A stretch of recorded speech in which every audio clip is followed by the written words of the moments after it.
Picture this. The scorching sun beats down on the desert sands of ancient Egypt, where thousands of laborers, the very hands that built the towering pyramids, suddenly drop their chisels and hammers. The air hums with tension as these workers, exhausted and fed up, refuse to take another step. This isn't just a walkout. It's one of the first recorded labor strikes in history, a moment that would send shockwaves through time. These tomb builders, often seen as nameless cogs in the machine of pharaohs, dared to demand better, and in doing so, they changed the course of labor forever. What drove these workers to risk everything? It wasn't just about bread or wages, though those were part of it. This was about dignity, about being seen as more than expendable tools. The strike at Deir el-Medina, the village of the tomb builders, wasn't just a protest, it was a revolution in the making. These workers organized, sent petitions, and even negotiated with officials, winning concessions that would make any modern union proud. But here's the twist. Their story has been buried under centuries of dust, overshadowed by the very monuments they built. Today, we're going to unearth that story. From the dusty records of ancient pay disputes to the echoes of their struggle in modern labor movements, this is a tale of resilience that spans millennia. How did a group of workers in the shadow of the pyramids lay the groundwork for rights we take for granted today? And what can their fight teach us about the power of collective action? Strap in, because this isn't just history, it's a blueprint for how ordinary people can change the world. The tomb builders of ancient Egypt were far from the nameless, whipped slaves Hollywood might have you believe. These were skilled artisans, architects, and laborers, highly trained specialists who took immense pride in their craft. Far from being disposable, they were the backbone of Egypt's most sacred projects, entrusted with constructing eternal resting places for pharaohs. Their work demanded precision, from carving intricate hieroglyphs to aligning massive stone blocks with mathematical perfection. And here's the kicker, they were paid for it. Archaeological discoveries at Deir el-Medina, their purpose-built village, paint a vivid picture of their lives. These workers enjoyed privileges unheard of for common laborers: sturdy homes, regular food rations, even medical care. Records show they received monthly wages in grain, fish, and beer, essentially an ancient paycheck. But what's truly fascinating is their hierarchy. The workforce was divided into teams, with foremen overseeing projects and scribes meticulously documenting everything from absences to tool distributions. This wasn't chaos, it was a well-oiled system where skill dictated status. Yet their most surprising advantage, mobility. Unlike peasant farmers tied to the land, these builders could negotiate. When payments lagged or conditions worsened, they had the collective clout to push back, a rare power in antiquity. Their strikes weren't desperate rebellions, they were calculated moves by professionals who knew their value. This blend of skill, organization, and leverage made them pioneers of labor rights centuries before the term even existed. So next time you see a pyramid, remember, it wasn't built on broken backs, but on the shrewdness of workers who refused to be invisible. The desert sun wasn't just a backdrop, it was an unrelenting foe. Day after day, the tomb builders of Deir el-Medina toiled under its blistering gaze, chiseling stone in temperatures that could warp metal. Their work wasn't just physically grueling, it was spiritually charged. Every hieroglyph they carved, every passage they sealed, carried the weight of eternity. Mistakes weren't merely inconvenient, they were cosmic offenses. The pressure to meet the pharaoh's deadlines was immense, with rituals and burial timelines dictating an unyielding pace. But the true breaking point wasn't the heat or the deadlines. It was the betrayal of an unspoken contract, labor for sustenance. Grain, fish, and beer weren't just wages, they were survival. When shipments stalled, so did lives. Records etched on pottery shards tell the story. Corrupt officials diverting supplies, leaving workers with half rations or worse. Imagine a craftsman returning home after 12 hours of backbreaking labor, only to hand his family a near-empty sack of grain. Month after month, the shortages grew worse until finally silence. No rations at all. The village buzzed with hunger and fury. These weren't helpless victims, they were experts who'd built the symbols of power, and when the system meant to protect them became the threat, they did something radical. They walked. The strike began quietly, a collective pause that spoke louder than shouts. Tools down, no negotiations, no warnings. For the first time in recorded history, labor held power hostage. The scribes who'd once tallied their absences now documented their demands. The message was clear: feed our families or the tombs stay unfinished. It was a gamble. Defying the state could mean exile or worse, but desperation had forged unity. These workers weren't just fighting for bread, they were rewriting the rules of who held leverage in a society built on divine order. And against all odds, the gods of bureaucracy blinked. Officials scrambled to restore rations, even offering bonuses to coax them back. The strike worked. But its true victory wasn't just in grain, it was in proving that even the smallest hands could shake an empire. The silence in the Valley of the Kings was deafening. No chisels struck stone, no sandals shuffled across hot sand, just an eerie stillness where the hum of labor should have been. Then movement, a column of workers, their sun-baked faces set with determination, streamed out of el-medina toward the heart of power. This wasn't a disorganized mob, it was a calculated march, a disciplined withdrawal of labor that brought the kingdom's most sacred project to a halt. Temple records etched on crumbling papyrus tell us exactly what happened next. The builders didn't just protest, they occupied. They stormed the administrative buildings where scribes tallied their rations, surrounding officials with the same precision they used to align pyramid stones. One remarkable account describes workers sitting stubbornly in the courtyard for days, refusing to budge until their demands were heard. Their list of grievances reads like something from a modern union meeting: overdue grain payments, stolen beer rations, corrupt overseers skimming from their wages. But what's truly astonishing is their tone. These weren't pleas, they were ultimatums. One scribe's note captures their defiance perfectly. "We are hungry, yet you command us to work." Is this justice? The officials' reactions reveal just how unprecedented this was. Threats of punishment, usually enough to quell dissent, fell flat. When a priest warned the strikers of divine wrath for delaying a pharaoh's tomb, a worker reportedly shot back, "The gods see our empty bellies too." For the first time, the men who wielded power found themselves negotiating with those who wielded chisels, and the workers' tactics were brilliant. By targeting administration instead of temples, they avoided blasphemy while crippling the bureaucracy. They even timed their strike to coincide with a festival, knowing the state couldn't afford the scandal of unfinished tombs during sacred rites. What happened next rewrote history. After 6 days of stalemate, the vizier himself intervened, restoring full rations and replacing crooked overseers. But the real victory was invisible, a crack in the unshakable hierarchy of ancient Egypt. These workers proved that even in a society where pharaohs were gods, labor had leverage. Their strike wasn't just about survival, it was a masterclass in collective action, a blueprint that would echo through millennia of worker struggles.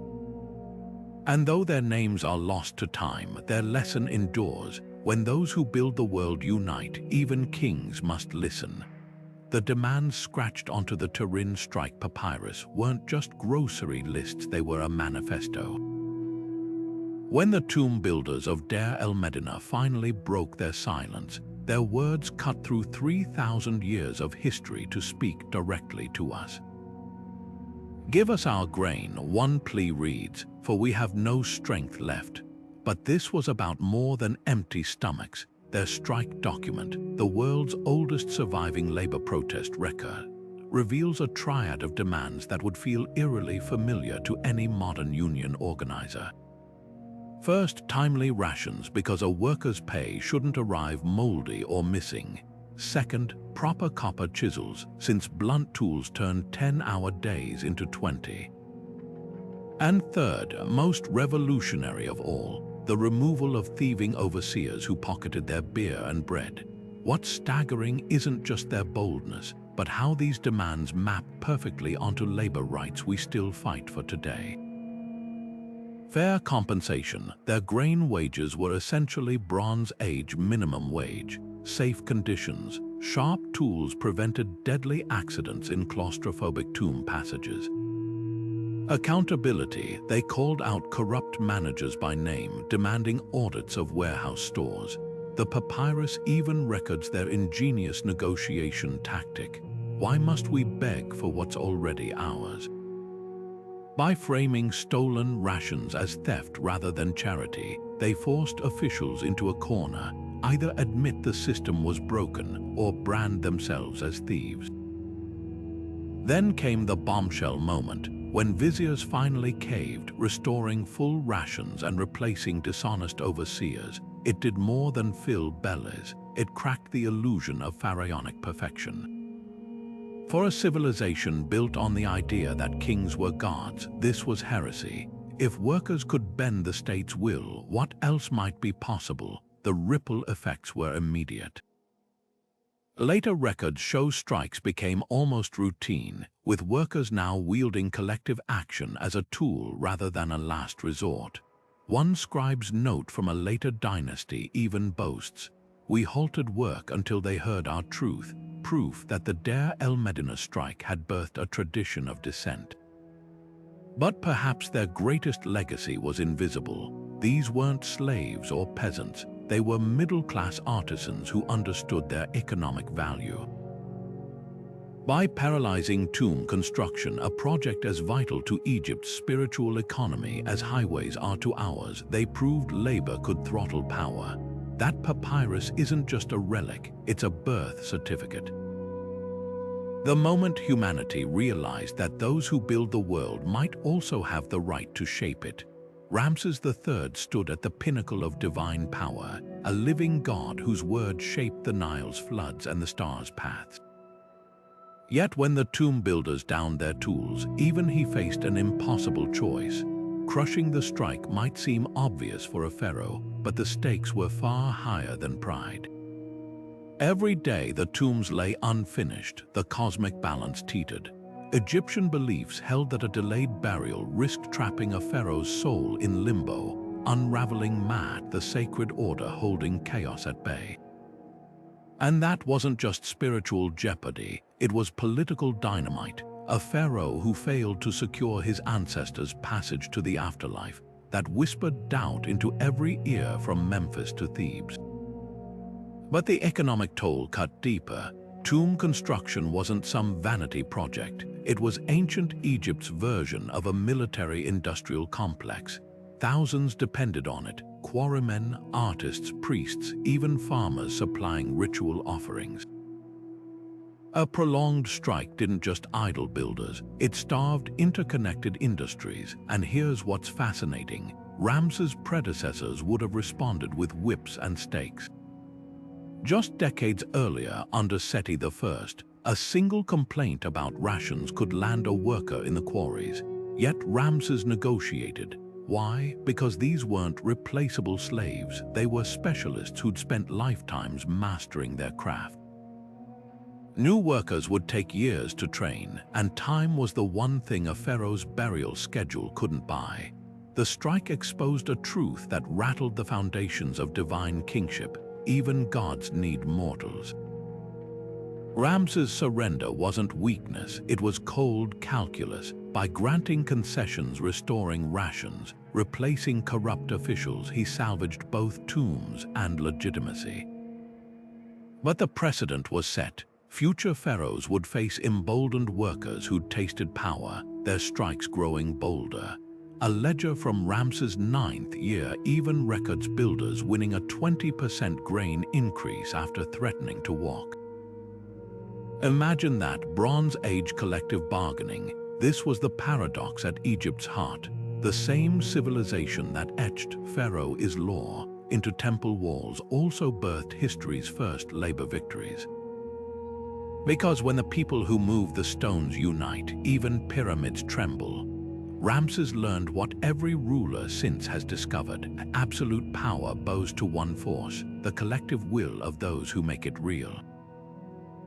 Hierarchy meant nothing when hunger gnawed at every belly. In the rigid world of ancient Egypt, scribes held styluses while haulers shouldered stones rolls divided by status, literacy, and even what they ate. But when rations vanished, so did the barriers. The strike at el-medina revealed something revolutionary, a solidarity that crossed class lines. Scribes who'd once tallied absences now documented grievances alongside the very workers they monitored. Artists who painted God's eyes swapped brushes for protest signs. Haulers who'd never been allowed near administrative scrolls marched arm in arm with those who wrote them. This wasn't just a work stoppage, it was a social earthquake. Burial records from the village cemetery tell the silent part aloud. Striking workers, men from vastly different trades, were interred side by side in honored plots, their graves marked with symbols of unity. One poignant tomb painting shows a scribe and a stonecutter sharing bread, a scene that would have been unthinkable before the strike. Even in death, they made their statement.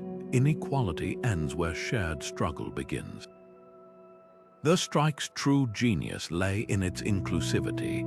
Demands weren't just for builders, but for all laborers: clean water carriers, mortar mixers, even the painters who decorated tomb walls. By widening the circle, they turned individual complaints into collective power. When officials tried to divide them, offering partial rations to scribes alone, the response was swift. The educated elite refused, declaring, "We stand or starve together." That refusal changed everything. For the first time, Egypt's rulers faced not a scattered mob, but a united front with nothing left to lose. This proto-union mentality outlasted the strike itself. Later records show workers pooling grain for sick colleagues, a precursor to modern mutual aid. When a hauler was injured, artisans would cover his shifts. If a scribe fell ill, others transcribed his notes without pay. The lesson was clear: dignity isn't given, it's built brick by brick, side by side. 3,000 years before labor unions had a name, these workers grasped their essence, not as a structure, but as a simple, unshakable truth. Alone you beg, together you bargain. The official temple carvings tell a very different story than the Turin Strike Papyrus. Where workers described hunger and defiance, the state chiseled tales of minor delays and divine patience. A closer look at Ramses III's monuments reveals the careful dance of ancient propaganda. Phrases like "temporary halt" and "awaiting divine favor," masking what was in reality a full-blown labor revolt. One particularly telling relief shows workers kneeling before the pharaoh, not in protest but in apparent gratitude as he generously restores their rations. The chipped paint around their clenched fists, though, hints at the truth scrubbed from the record, but the censors missed a few clues. Amidst the grandeur of Karnak's walls, an artist slipped in something subversive. Behind a towering image of Ramses offering grain to the gods, a tiny, almost hidden figure holds an empty basket upside down, a silent scream of hunger. In another scene, a line of workers carved near a temple's shadowy corner lacks the usual orderly posture. Their slumped shoulders and turned heads suggest withdrawal, not reverence. These weren't accidents, they were breadcrumbs left by scribes and artisans who risked punishment to ensure the strike wouldn't be erased. The state's fear was palpable. Unlike military defeats or natural disasters, which could be blamed on external forces, this strike exposed a crack in the system's core. How could a civilization built on divine order explain that its gods depended on fed workers? So they rewrote the narrative, reducing weeks of standoffs to administrative adjustments. Yet the very effort to bury the truth proves its power. When a pharaoh's chisel goes out of its way to smooth over dissent, you know it struck bone. What's most revealing isn't the censorship, it's what leaked through. Worker graffiti in hidden tomb corridors far from official eyes tells the real story. One crude sketch near a burial shaft depicts a stick-figure pharaoh handing over a loaf while a whisper-thin caption reads, "After 6 days of silence." No triumphant hymns, no celestial justifications, just the quiet, enduring truth. Even gods bargain when the hands that build their monuments refuse to move. The strike's victory didn't just fill empty grain sacks, it rewrote the rules of Egyptian society. Within years, pharaohs who once viewed laborers as expendable cogs began stockpiling extra rations near work sites, not out of generosity but fear. Temple records from the reign of Ramses IV reveal something unprecedented. Royal decrees ensuring no delay in bread and beer for the tomb crews. It was Bronze Age hazard pay, a quiet admission that even divine rulers couldn't risk another work stoppage, and the concessions went deeper. At el-medina, archaeologists found new housing quarters with better ventilation, plus clay tokens workers could exchange for medical care, an ancient health benefits package. But the real shockwave rippled far beyond the tombs. Farmers along the Nile, crushed under the weight of harvest taxes, took inspiration. Papyrus scrolls from the Fayum oasis detail how entire villages began withholding grain shipments until assessors adjusted their quotas. One particularly bold petition from a farming collective reads, "If the tomb builders may speak, why not us?" Even more striking, it worked. Tax collectors, wary of cascading unrest, started negotiating reductions rather than facing empty granaries. The priesthood, traditionally Egypt's ultimate authority, adapted most shrewdly. Where once temple overseers met complaints with whips, they now appointed mediators of mat, scribes trained to hear grievances and broker compromises. A ledger from Karnak Temple lists 78 resolved disputes in a single year, from bakeries demanding fair flour shares to weavers protesting excessive quotas.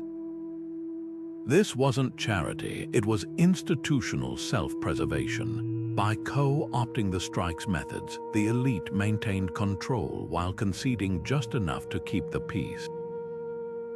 Perhaps the most telling change was linguistic.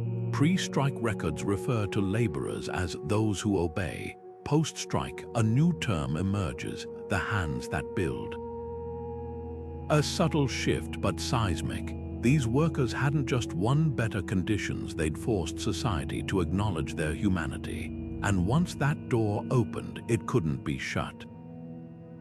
When Ptolemaic rulers centuries later tried reviving harsh labor policies, they faced something Ramses never anticipated, a tradition of resistance etched not in stone, but in the collective memory of a people who'd learned their power. The desert sands of Egypt weren't the only place where workers discovered their power. Centuries later, across the Mediterranean, the echoes of el-Medina's strike reverberated through the cobbled streets of Rome. There, the collegiate ancient trade unions of bakers, builders, and shipwrights mastered the same art of strategic disruption. When Emperor Trajan tried to slash wages for the crews rebuilding Rome after a fire, the collegia didn't riot, they vanished. Overnight, the city's bread ovens went cold, half-finished aqueducts stood abandoned, and the docks fell silent. Just like the tomb builders, they'd pinpointed the elite's weak spot: infrastructure. Without their labor, Rome's grandeur crumbled faster than old mortar. The parallels don't stop there. Medieval European guilds, often romanticized as quaint craft clubs, wielded strikes like swords.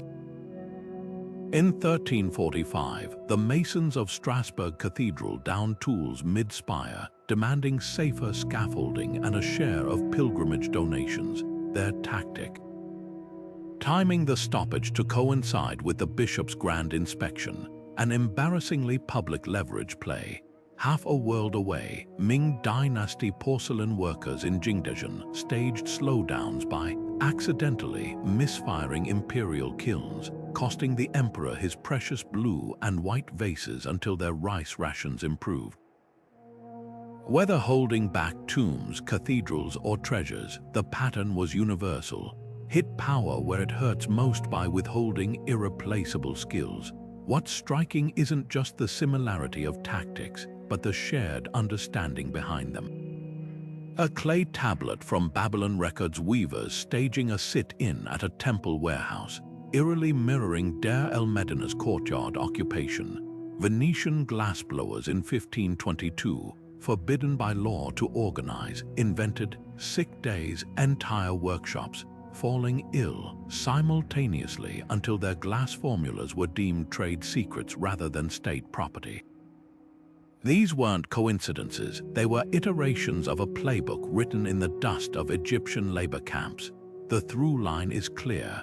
From Rome's collegia to the guild strikes of Bruges, workers kept rediscovering the same truth. When you're the only one who can build what the powerful need, your silence becomes your loudest weapon. The tomb builder's legacy wasn't just in winning grain, it was in proving that across time and culture, labor holds a universal language, and its grammar is disruption. While the tomb builder's strike is often framed as a story of men wielding chisels and courage, the real backbone of the movement was hidden in plain sight: their wives. These women didn't just keep homes running during the protest, they orchestrated an underground supply network that kept the strike alive. When officials cut off rations to starve the workers into submission, it was the women who slipped through checkpoints with baskets of bread hidden under laundry, or jars of beer disguised as ritual offerings. One remarkable inscription found near el-Medina's well praises a woman named Erinfer for leading nightly foraging parties into the hills, returning with wild onions and figs to stretch meager supplies. Another tablet describes how the builders' wives organized rotating childcare, freeing up more hands to gather food or stand guard against spies. The state's own records accidentally reveal their panic. A scribe's frantic note to his superior complains about women who move like shadows, frustrating attempts to isolate the strikers. But what's truly revolutionary is how these women leveraged their invisibility. As non-workers, they could cross into markets and temples without suspicion, gathering intelligence from loose-lipped officials or sympathetic priests. A fragmentary letter from a vizier's archive grudgingly admits, "Their tongues loosen when women pour beer," a backhanded tribute to the wives' skill at extracting secrets during seemingly casual interactions. Archaeology confirms their central role. Excavations at el-Medina uncovered hidden caches of grain buried beneath house floors, along with small clay tokens inscribed with women's names, likely ration tallies for their covert distribution system. Even more telling are the votive offerings found in household shrines, tiny figurines of the goddess Taweret, protector of women in childbirth, repurposed with scratched pleas like "Give us strength" and "Shield our husbands." These weren't passive prayers, they were battle cries in clay. The strike's ultimate victory bore their fingerprints. When officials finally negotiated, they didn't just face stone cutters, they confronted a united front of families. A temple relief, originally interpreted as showing workers kneeling before Ramses, actually depicts women standing shoulder to shoulder with their husbands, some even holding the empty sacks that proved their case.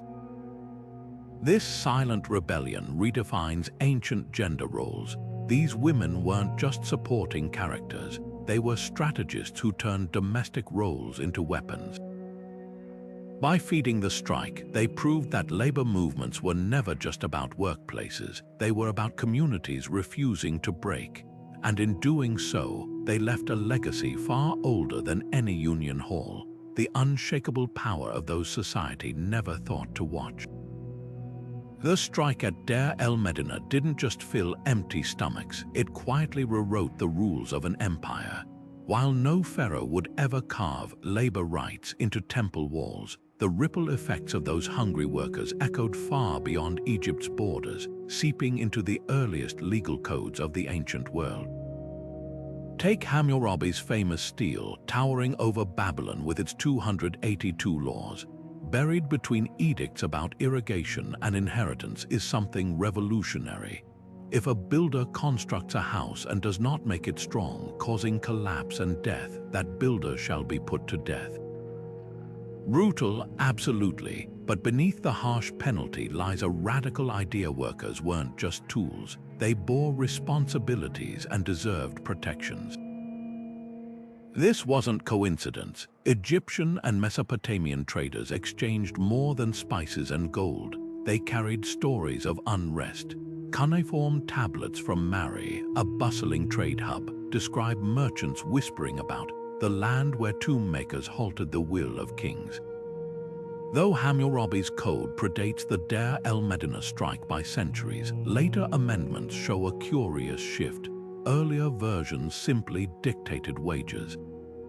Post-strike revisions added clauses ensuring timely payment, a direct response to the workers' core grievance. One newly added line even specifies, "The hireling's grain shall not linger in the granary past the new moon," mirroring the Egyptian builders' demands for regular rations.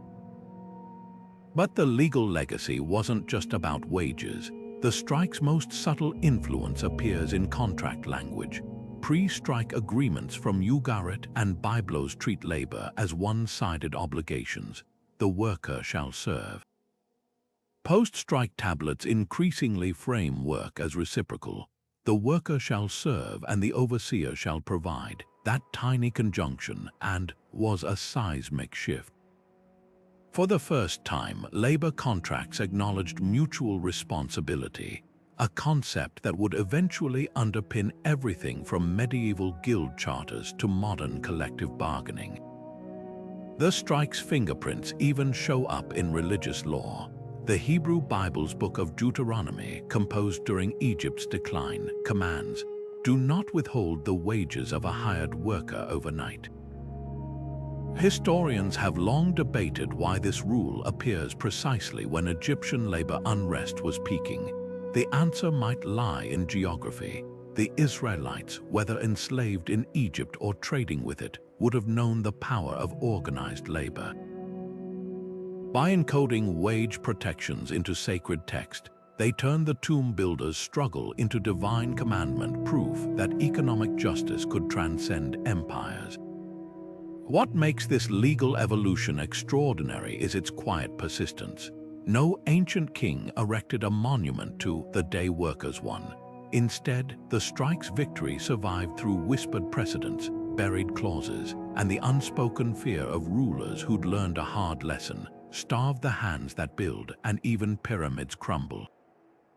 From Hammurabi's grain laws to Deuteronomy's ethics, the ghost of Deir el-Medina's protest haunted every ruler who dared to take labor for granted.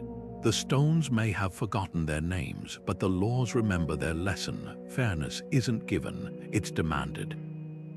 For decades, Hollywood painted Egypt's pyramid builders as whipped slaves, their stories reduced to cracking whips and groaning under the weight of stones. But forensic science has shattered that myth, one skeleton at a time.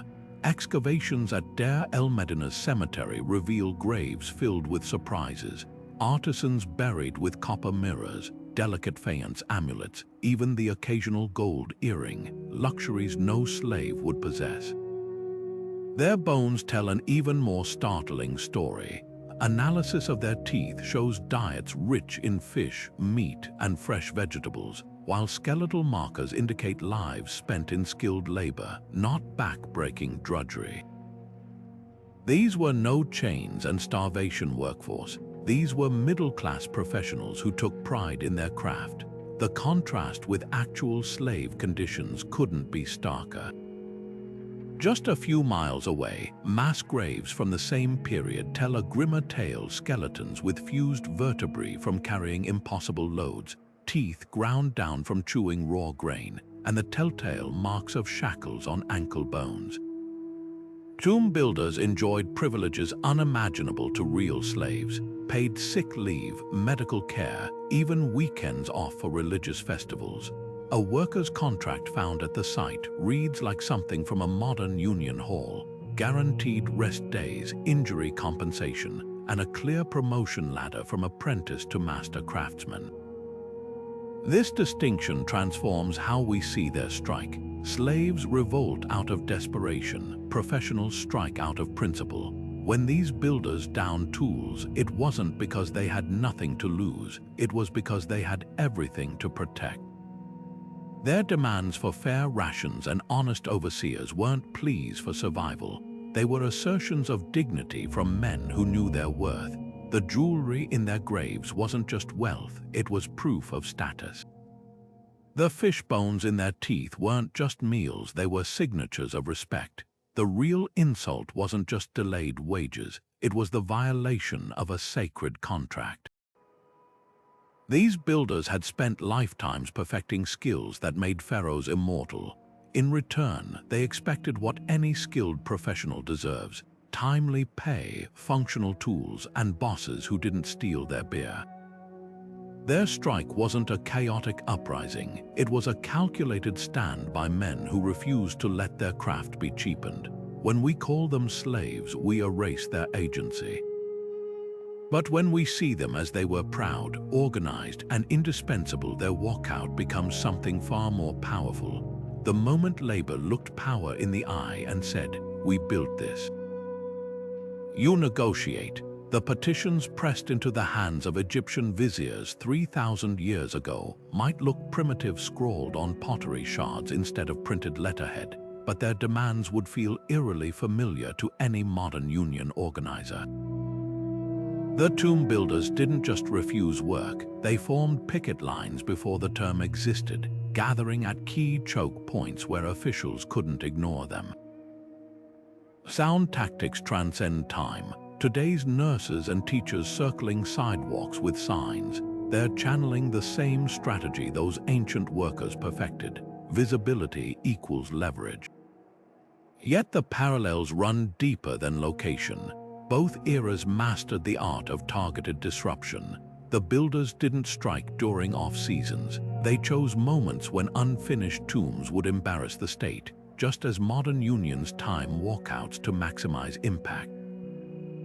When French rail workers halted trains during the 2018 World Cup, or Hollywood actors struck during peak streaming seasons, they applied the same principle: hit power where it hurts most.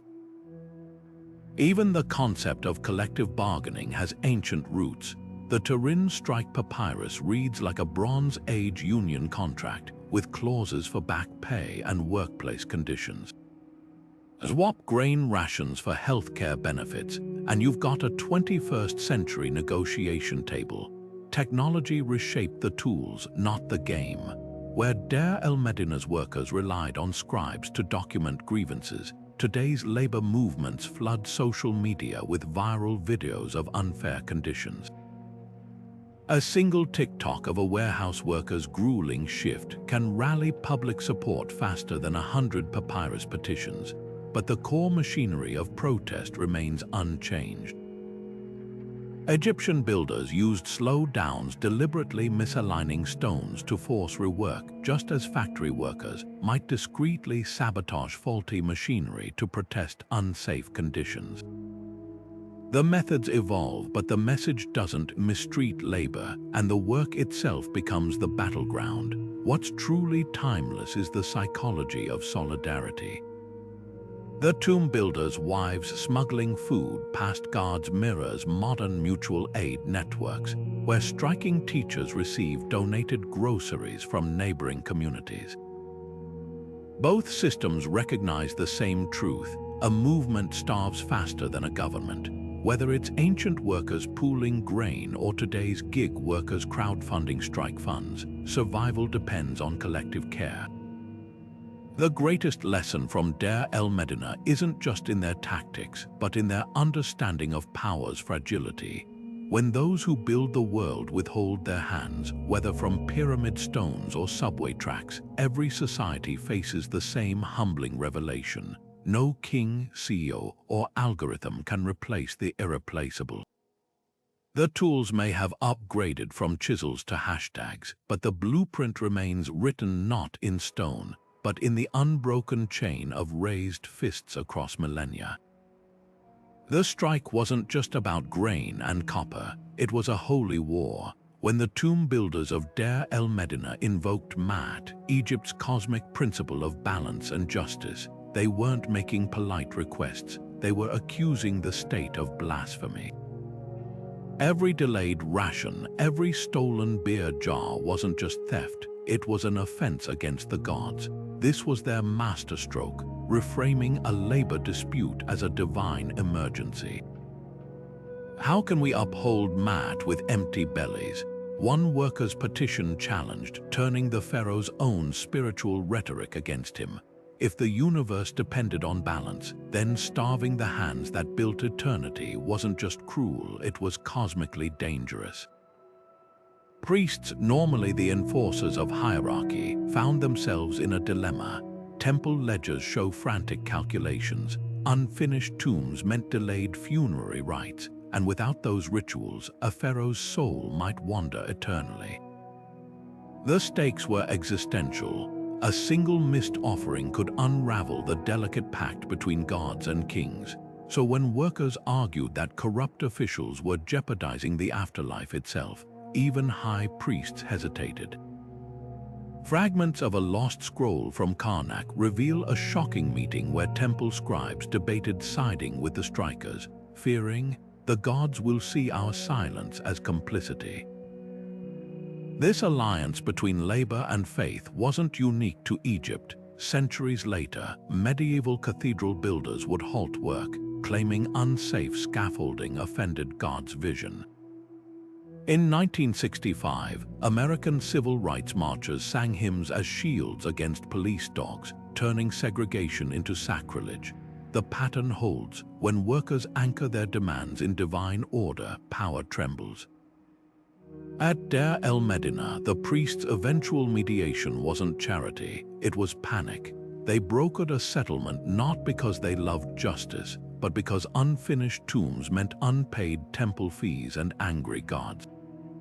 The strike's spiritual legacy outlasted empires. Graffiti near the workers' village shows crude scales, the symbol of Maat balanced not by feathers, but by a loaf of bread and a chisel. A worker's joke, perhaps, but also a theology. If cosmic justice began with fair wages, then the divine order wasn't carved in temple stone. It was baked in daily bread, earned by hands that dared to stop building until the world remembered their worth. Every day the chisels lay silent, the cost mounted not just in missed deadlines, but in crumbling economic pillars. The strike at el-medina didn't just pause tomb construction, it froze an entire industry. Think of it like shutting down a modern auto plant, except this factory built immortality. The numbers etched on temple ledgers tell the story. 50,000 loaves of bread wasted when the workers' rations spoiled in storage, 2,000 jars of beer turned sour, and enough linen bandages to wrap a dozen mummies left to rot in the sun. These weren't just supplies, they were sunk costs in an economy where every grain sack was budgeted years in advance. But the real financial hemorrhage came from the sacred calendar. Egyptian funerary rites operated on celestial timetables. Miss a burial window, and you'd wait months for the next auspicious alignment. A single delayed tomb could bottleneck the entire necropolis, leaving priests idle and burial fees unpaid.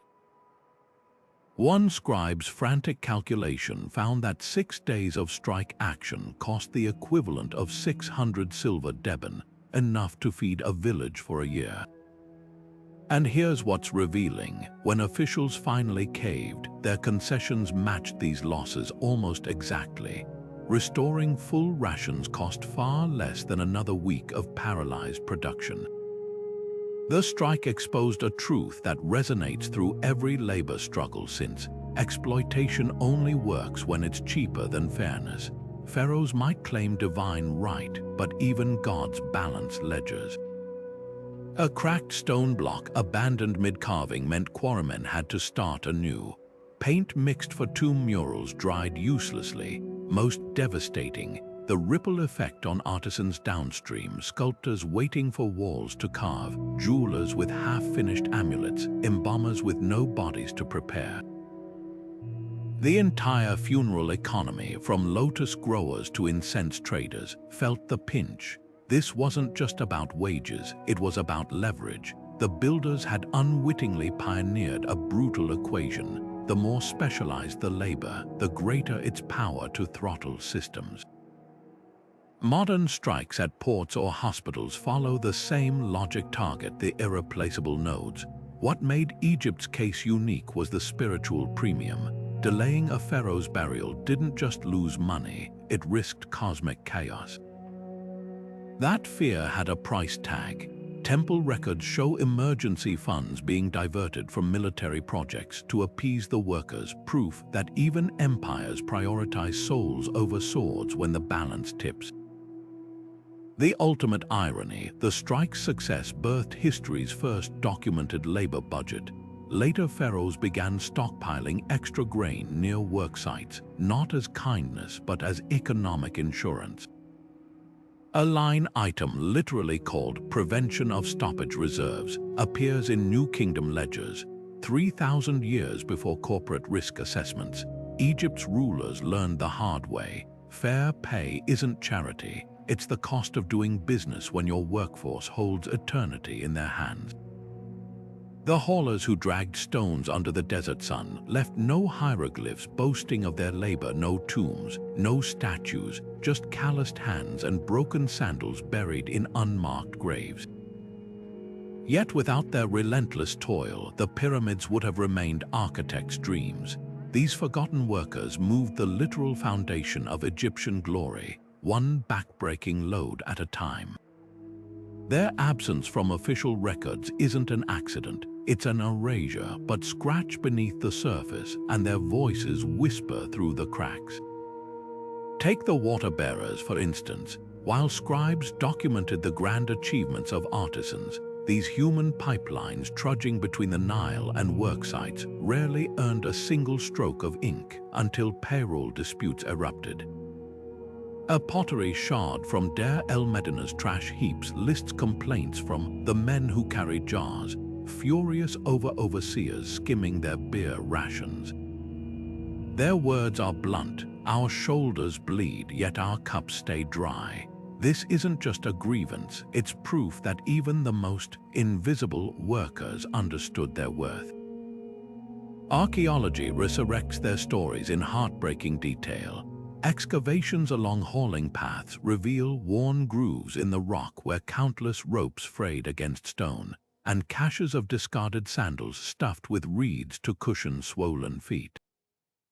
The real revelation: many sandals show meticulous repairs, stitched and restitched by hands that refused to let poverty erase their dignity. Even more telling are the hidden tokens found beneath floorboards, crude clay figurines shaped like water jars, left as offerings to gods who saw what pharaohs ignored. These workers weren't just muscle, they were the circulatory system of the revolution. When the strike began, haulers blocked key supply routes, turning their invisibility into a weapon. Water bearers, normally silent shadows, became couriers smuggling messages between work gangs. A fragmentary letter intercepted by officials warns, "The jars have ears now," a coded nod to their newfound role as spies. Their leverage was simple but devastating: stop hauling, and the entire machine seized. No stone reached sculptors, no mortar reached masons. The elite could dismiss one angry artisan, but 1,000 silent haulers grinding logistics to a halt. That was a language even viziers understood. What makes their story universal isn't just the injustice, it's the ingenuity of their resistance. Without the literacy to pen petitions, they invented other methods. Archaeologists found haulers' graffiti near quarry roads, not names but symbols: a jug crossed out, an empty bowl circled. These weren't doodles, they were strike bulletins. Later workers added their own marks, creating a chain of defiance across generations. Even the act of dropping a rope at noon became a silent protest, a ritual so widespread that officials coined a term for it: the Sands Rebellion. The greatest tragedy isn't that these workers were forgotten, it's that they never expected to be remembered. Their clay tokens, worn sandals, and graffiti weren't meant for history books. They were survival tactics in a world that erased them daily. Yet in that erasure lies their power. When the strike succeeded, it wasn't just scribes and artisans who won. It was the haulers who proved that even the smallest stones, piled high enough, could topple giants. Their legacy isn't carved in temple walls, it's etched in every modern movement where the unskilled remind the world that no wheel turns without their hands. Modern archaeology doesn't just dig up artifacts, it deciphers whispers from the past hidden in dust and stone. At el-medina, cutting-edge technology like 3D laser scanning and stratigraphic mapping has peeled back layers of time to expose the strike's physical fingerprints. Tomb walls that appeared flawless to the naked eye reveal startling secrets under spectral imaging: half-carved hieroglyphs abandoned mid-stroke, chisel marks frozen in haste, even sections where decorative work abruptly shifts from masterful to mediocre. These aren't artistic choices, they're the stone equivalent of a time clock punched mid-shift. One particularly telling discovery came from photogrammetry scans of Ramses III's tomb. The data showed entire corridors where the ceiling artwork progresses beautifully until it doesn't. The pigments change consistency, the lines grow shaky, then stop completely. Radiocarbon dating of organic binders in the paint confirmed the timeline. The strike hit right as artists were outlining the pharaoh's journey through the underworld. For 6 weeks, not a single brushstroke was added to the sacred scenes. Even more damning, scans detected traces of gypsum plaster hastily slapped over unfinished portions, the ancient equivalent of sweeping dust under a rug before important guests arrive. But the real smoking gun lies beneath the visible surface.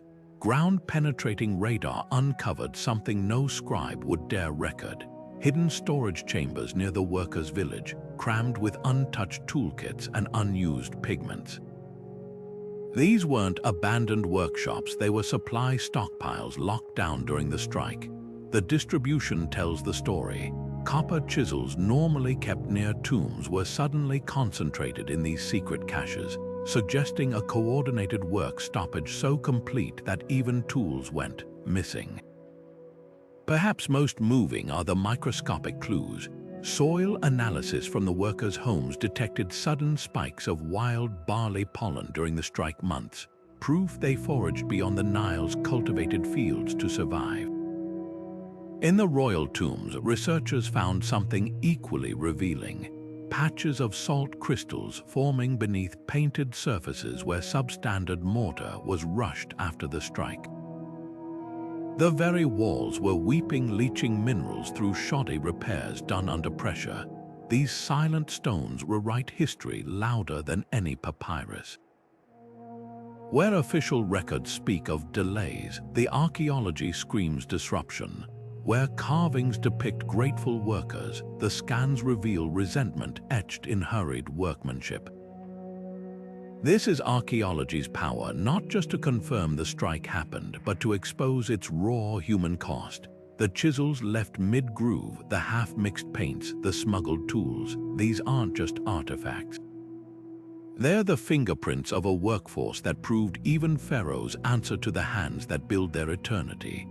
Buried in the darkest corners of Deir el-Medina's worker huts, far from the eyes of scribes and overseers, lies an ancient tradition of defiance, not carved in stone, but scratched onto mud brick walls. These aren't just random doodles, they're a secret language of resistance. Imagine a crude sketch of a lion-headed official swigging beer while workers stagger under heavy stones. Or a donkey dressed in fine linen, barking orders with a whip in its hoof. This was satire sharper than any chisel, a way to strip power of its grandeur one laugh at a time. The humor is bitingly modern. One particularly cheeky graffiti scene shows a baboon, a sacred animal associated with Thoth, god of wisdom, wearing a scribe's wig while urinating on a pile of accounting tablets.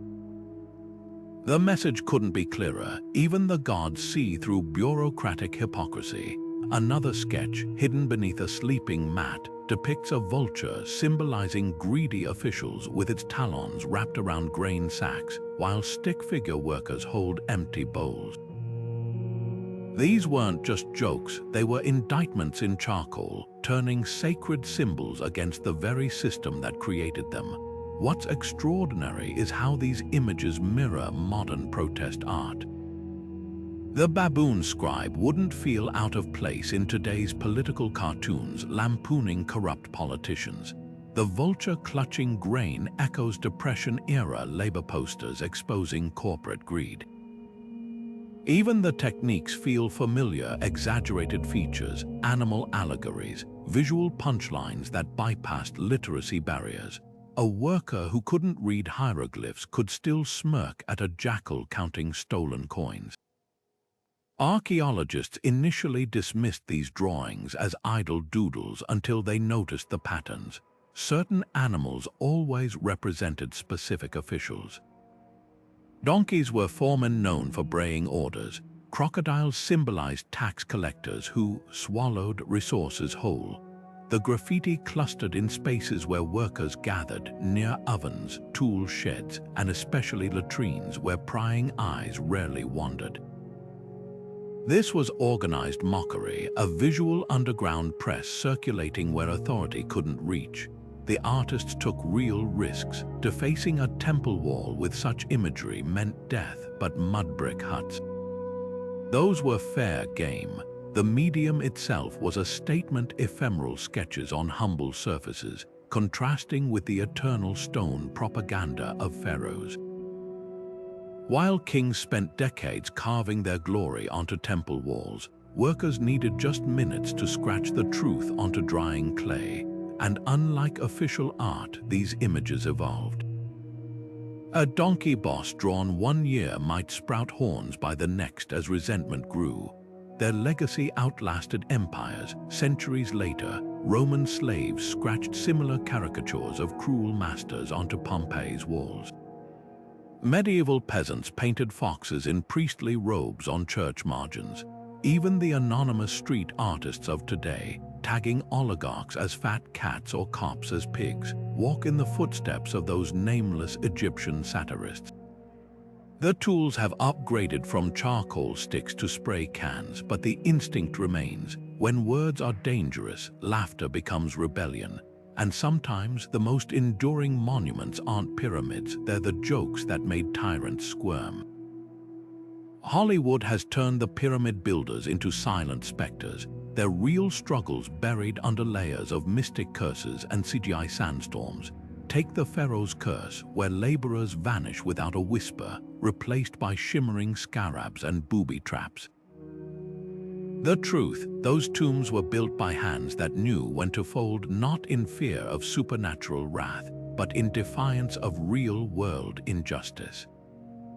What if we flipped the script? Picture an opening scene where the camera doesn't pan up to some golden mask, but lingers on calloused fingers gripping a chisel, the sound of a mallet striking stone in rhythm, not as drudgery, but as a heartbeat of resistance. The irony is staggering. We've immortalized pharaohs as demigods and cursed mummies as villains, while the actual architects of these wonders get reduced to faceless extras. Even blockbusters like The Mummy reduce them to groaning slaves lashed by whips, a myth archaeology has debunked for decades. Where's the scene where a worker smirks as he accidentally misaligns a stone, forcing overseers to waste days correcting it? Or the tense council where builders vote to walk out, their debate lit by flickering oil lamps? These weren't helpless pawns, they were strategists who used their irreplaceable skills as leverage. Imagine a film where the real horror isn't some resurrected corpse, but the chilling moment officials realize the tombs won't finish on time, not because of curses, but because the workers united. Climax wouldn't be a treasure chamber collapsing, but a quiet victory. A scribe's hand trembling as he inks the strike settlement, the camera lingering on the workers' faces as they trade knowing glances. No explosions needed. The tension is in the mundane, a loaf of bread placed deliberately on a scale, a foreman's nervous swallow as he hands over stolen rations. This isn't just about accuracy, it's about power. Every time we frame pyramids as monuments to pharaohs alone, we erase the collective bargaining etched into their stones. The real magic wasn't in golden sarcophagi, it was in the ordinary men who proved even gods need carpenters. Next time you see a pyramid on screen, listen for the missing soundtrack, the rustle of papyrus petitions, the clink of withheld tools, the deafening silence of labor that refused to be ghostwritten out of history. The tomb builders of el-medina didn't just win a temporary victory. They left behind a playbook for labor movements that still holds power 3,000 years later. Their strategies weren't written on papyrus for future generations to study, but the principles they pioneered echo in every successful strike today. Take persistence. When their first walkout failed to bring results, they didn't back down. They struck again and again, refining their tactics each time, occupying administrative buildings, timing protests to sacred festivals, and leveraging their irreplaceable skills.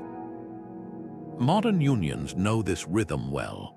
Whether it's teachers striking year after year for smaller class sizes, or warehouse workers staging repeated slowdowns until safety conditions improve, the lesson is clear. Lasting change rarely comes from a single moment of pressure. It's the drip of water that wears down stone. Then there's the power of documentation. The Turin Strike Papyrus wasn't just a list of complaints, it was evidence. By meticulously recording every missing ration, every stolen tool, the workers turned vague grievances into undeniable facts. Fast forward to today, and you'll see the same strategy in action.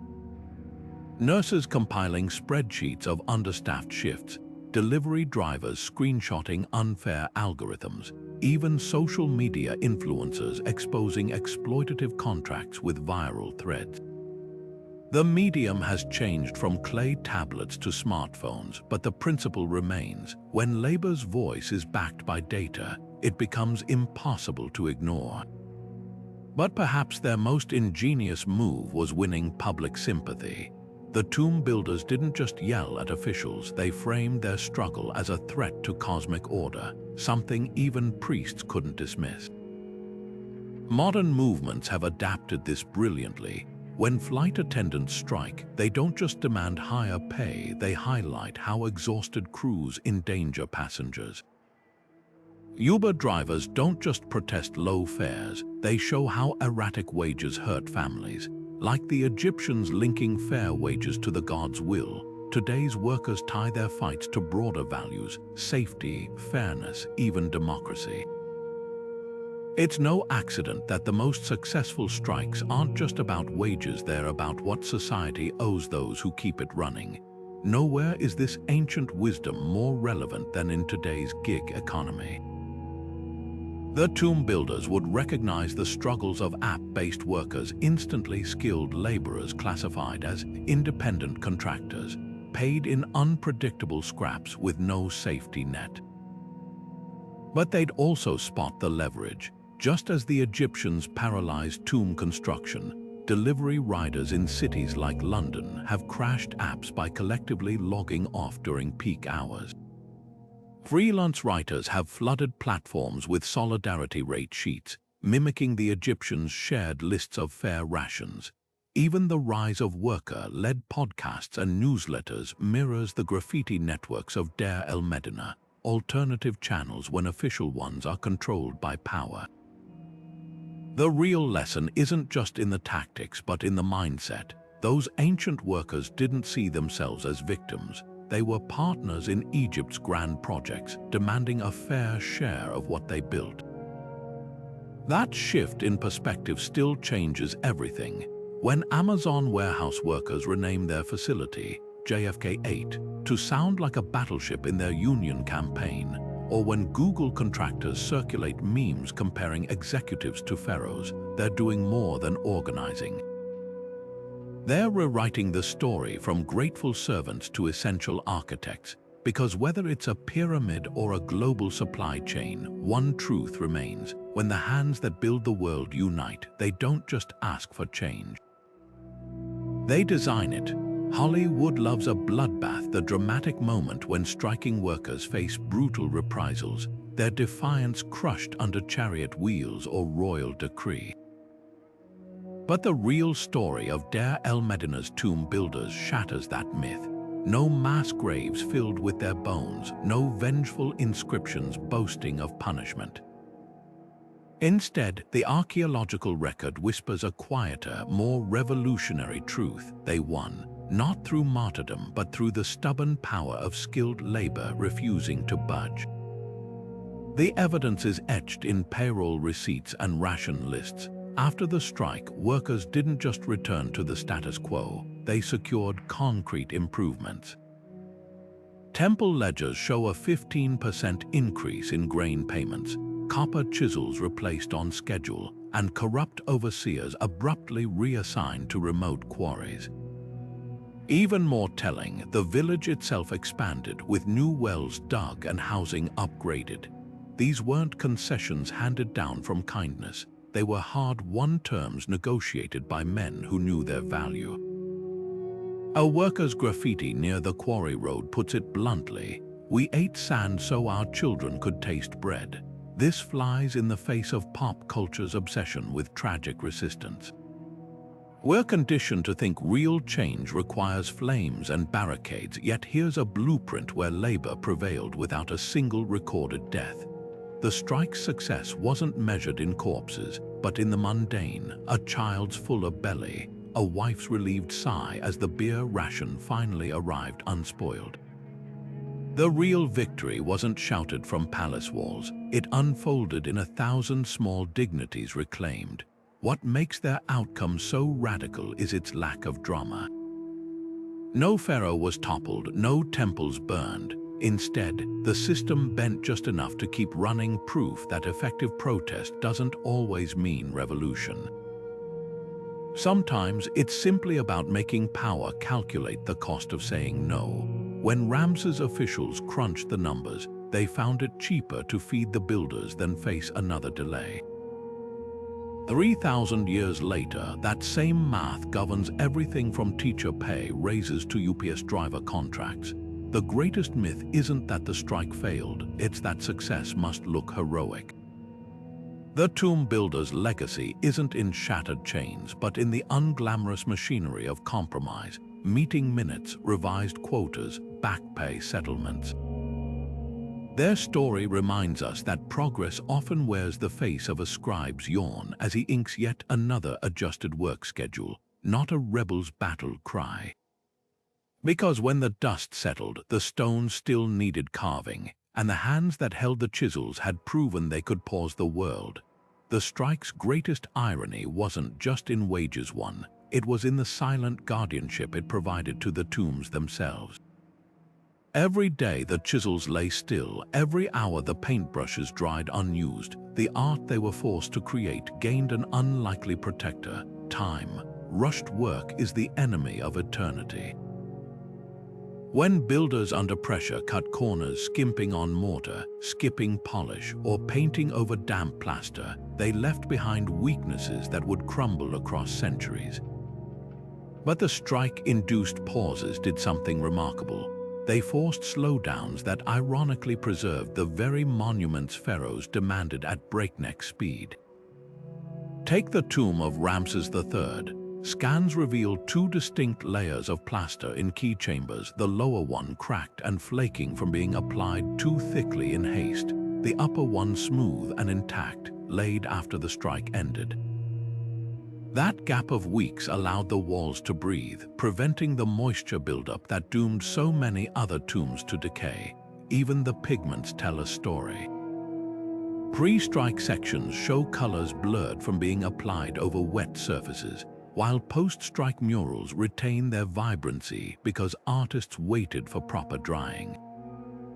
The rebellion's unintended gift, a masterclass in craftsmanship over speed. This wasn't unique to el-medina. Across Egypt, tombs completed during labor unrest show fewer structural failures. The reason is buried in the math. Normal construction schedules allowed just 40 days between quarrying limestone and setting it in place, barely enough for the stone to stabilize. But strike delays stretched this to 60 or 70 days, letting stresses settle before carving. The result: ceilings that didn't collapse, corridors that stayed true. Even the famed weeping walls of Amenhotep's tomb, where salts leach through in ghostly streaks, are concentrated in sections finished pre-strike, where rushed mortar trapped moisture. The environmental impact went deeper than materials. With fewer workers crammed into tomb shafts during standoffs, humidity from breath and sweat dropped dramatically. Infrared scans show microbial growth, the invisible killer of ancient paint, is noticeably thinner in chambers decorated during or after strikes. Fewer hands meant fewer oil lamps smoking up ceilings too.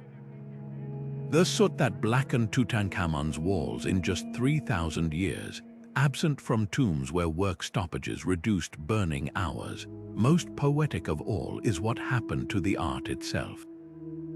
Under brutal deadlines, artists reused patterns, simplified hieroglyphs, or skipped undercoats.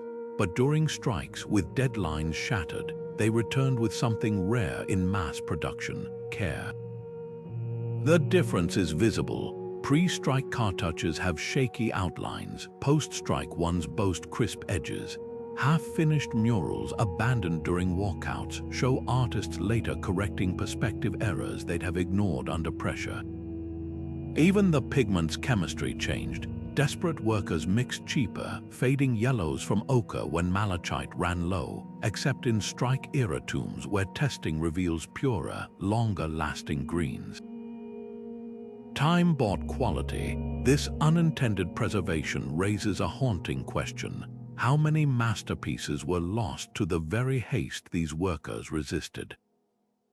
The tombs we marvel at today, their vivid blues, their precise carvings, often owe their survival to moments when human dignity clashed with royal impatience.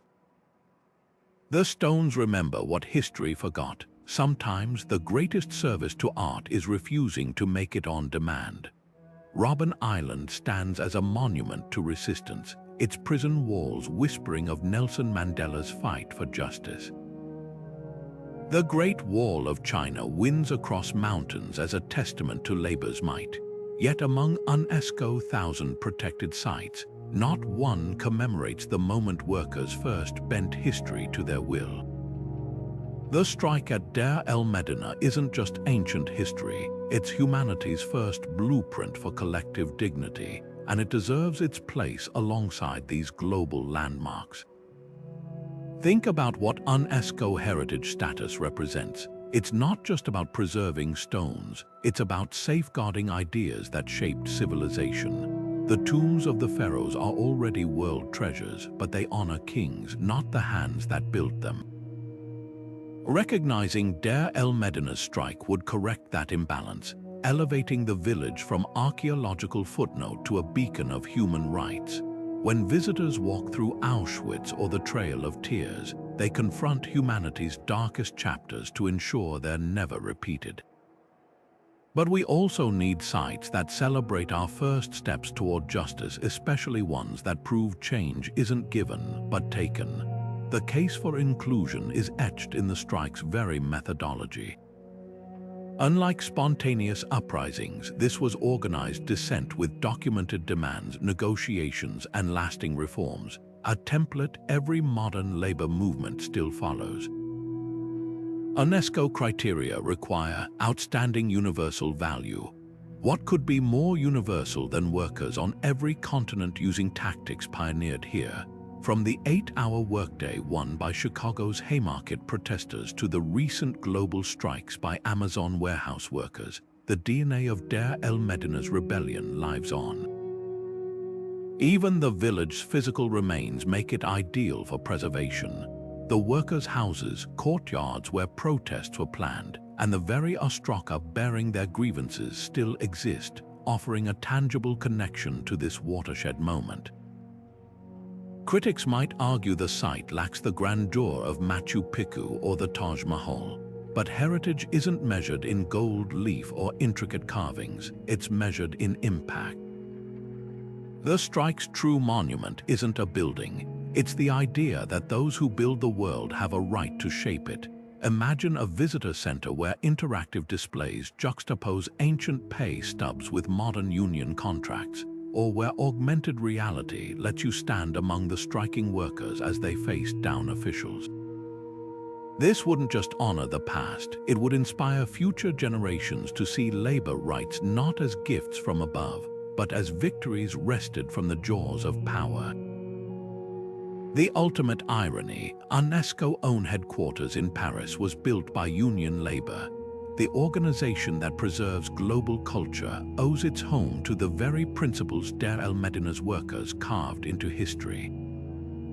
Adding their story to the World Heritage List wouldn't just write a historical omission, it would affirm that the fight for fairness is as much a part of our shared heritage as any temple or palace.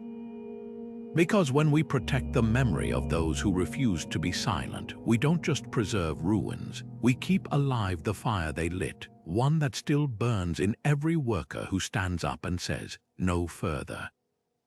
What if everything we thought we knew about ancient labor was missing half the story? Dr. Amera Kolul, a leading Egyptologist at Cairo University, leans forward in her sunlit office, surrounded by crumbling papyrus fragments. el-Medina's strike doesn't just rewrite history, it shatters the myth that worker solidarity is a modern invention. She says, brushing dust from a pottery shard inscribed with a 3,000-year-old complaint. This wasn't desperate peasants revolting. These were savvy negotiators who understood supply chains before the term existed. Her research reveals startling parallels between ancient and modern tactics. Pointing to a payroll ledger from Ramses' reign, she explains how workers exploited the pharaoh's own bureaucracy. They didn't just withhold labor, they weaponized record-keeping. Every missing ration was documented, every stolen tool logged. Sound familiar? It's the Bronze Age version of modern workers documenting wage theft with smartphone videos. The strike's aftermath fascinates her most. Temple archives show a sudden spike in grievance mediators, an ancient HR department born from worker pressure. But the real bombshell, how the strike challenges academic timelines. We used to think collective bargaining began with medieval guilds, Dr. Kolul notes, unfolding a replica of the Turin Strike Papyrus. This proves organized labor existed 2 millennia earlier. Imagine if every economics textbook had to add a chapter on New Kingdom labor relations. Her voice quickens as she describes discovering worker graffiti beneath official tomb paintings, hidden messages like, "The chisel chooses when the stone yields," proof of quiet defiance even after the strike ended. The conversation turns personal when she shares how modern Egyptian workers inspire her research. Last year, textile factory strikers in Mahalla quoted el-medina in their demands. They didn't learn this history in school, it's oral tradition passed down through generations of laborers. She pauses, holding up a worker's worn sandal from an excavation. We treat ancient objects as relics, but this isn't just footwear. It's evidence someone walked away from their job and changed the world by doing so. That's not archaeology, that's a mirror. As the interview closes, Dr. Kollel reflects on academia's blind spots.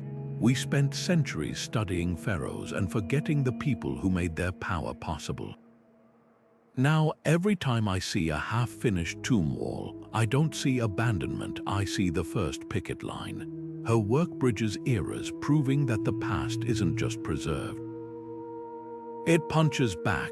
The echoes of those ancient strikes still resonate in the hum of modern factories, the picket lines outside hospitals, and the whispered conversations in break rooms across the world.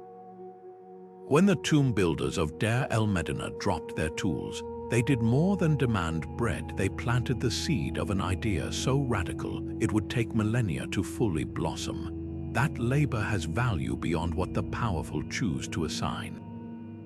Every time a teachers' union negotiates smaller class sizes or warehouse workers organize for safer conditions, they're walking a path first carved by those sun-baked artisans 3,000 years ago. The tools have changed, from chisels to smartphones, from papyrus petitions to digital spreadsheets, but the core truth remains unchanged. When those who build the world unite, even pyramids tremble. What makes their story so vital isn't just its age, but its ordinariness. These weren't mythical heroes or revolutionary firebrands. They were stonemasons and haulers, painters and scribes, people who simply refused to let their dignity be another brick in Pharaoh's tomb. In their demands for fair rations and honest overseers, we see the same fundamental struggles playing out today. The delivery driver tracking stolen tips on a shared Google Doc.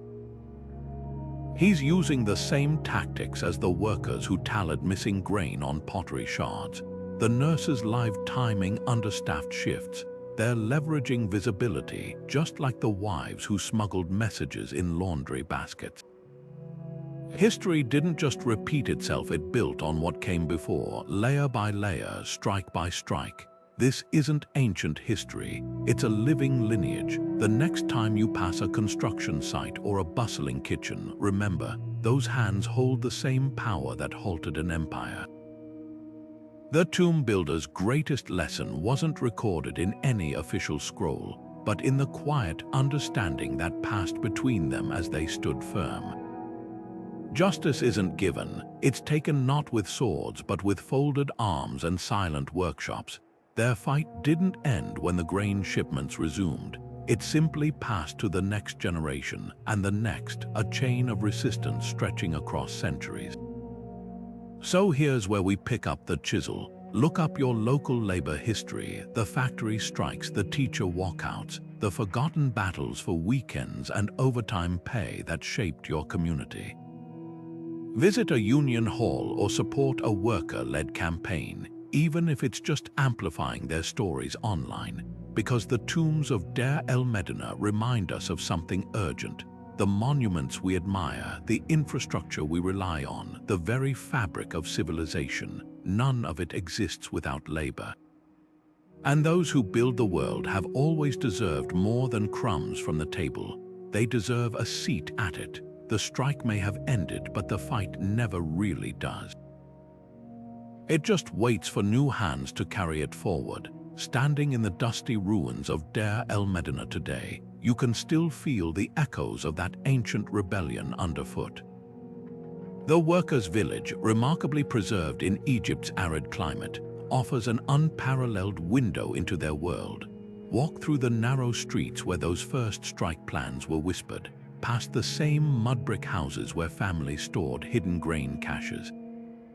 The most powerful spot, the Western Courtyard, where archaeologists believe workers gathered to vote on continuing their protest, an open-air democracy 3,000 years before the term existed. Nearby, the village well still bears faint graffiti of a raised fist next to a hieroglyphic plea for bread, proving some symbols of resistance never fade. For those who can't make the journey to Luxor, museums worldwide preserve striking artifacts. The Egyptian Museum in Cairo displays the actual Turin Strike Papyrus under climate-controlled glass. Seeing those inked complaints about stolen rations in the workers' own handwriting sends chills down your spine. Paris's Louvre holds a lesser-known treasure, a scribe's ledger from the strike's aftermath, showing columns of back pay calculations with irritated margin notes from officials. Even New York's Metropolitan Museum has a set of copper chisels marked with the exact notches strikers used to identify their tools when reclaiming them from locked warehouses. Bring the story home with must-watch documentaries like the first strike on Curiosity Stream, which uses forensic animation to recreate the village at peak tension. For readers, Toby Wilkinson's The Rise and Fall of Ancient Egypt devotes a brilliant chapter to the strike's economic ripple effects, while Andrea McDowell's Village Life in Ancient Egypt translates workers' personal letters with vivid commentary.